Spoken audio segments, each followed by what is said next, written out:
Hubert, au niveau responsable du déploiement de Synchrone chez Groupe OSI. Alors, peux-tu nous partager les étapes, principales étapes là, pour le déploiement de Synchrone?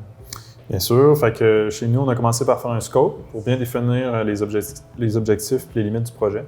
Ensuite, on s'est fait un cahier des charges où vraiment on a fait la liste de tous nos critères.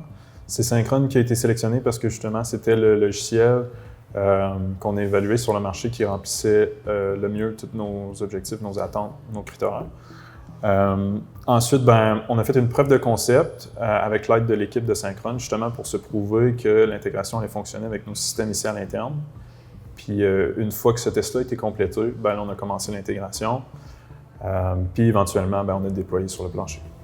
Quels ont été les moyens que vous avez pris pour assurer la transition de votre processus que vous aviez déjà en place, assurer la transition vers la solution Synchrone? Nous autres, à travers tout le développement, ce qu'on a fait, c'est qu'on a fonctionné un petit peu en parallèle. C'est-à-dire que pendant qu'on faisait l'intégration de Synchrone, on gardait nos anciens systèmes fonctionnels.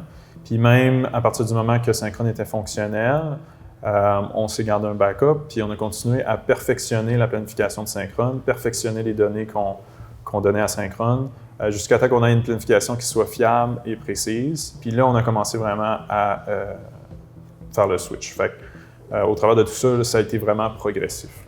Super. Il y a eu des apprentissages, j'imagine, au sein de l'équipe, à organiser l'information, centraliser cette information-là du processus de planification. Est-ce que tu peux nous en parler un peu? Absolument. Fait que, un des gros apprentissages de notre côté, ça a été vraiment au niveau des données. Fait que nous autres, d'intégrer Synchrone, ça nous a permis de raffiner nos données puis aussi d'en améliorer la structure.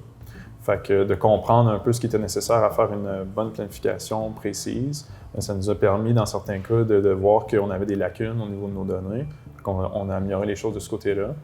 Un autre apprentissage, ce qu'on s'est rendu compte, c'est que d'avoir une planification fiable puis mise à jour en temps réel, ça nous permet de valoriser, disons, d'autres outils de notre ERP. Fait qu'on prend les données Synchrone puis on les réutilise dans l'usine à plein d'endroits sur le plancher, que ce soit au niveau des machines, au niveau de la réception-expédition, au niveau du contrôle qualité.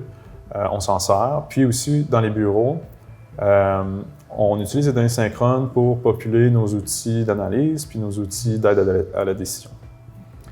Merci Hubert pour le partage d'expérience, l'implantation de Synchrone avec vos équipes.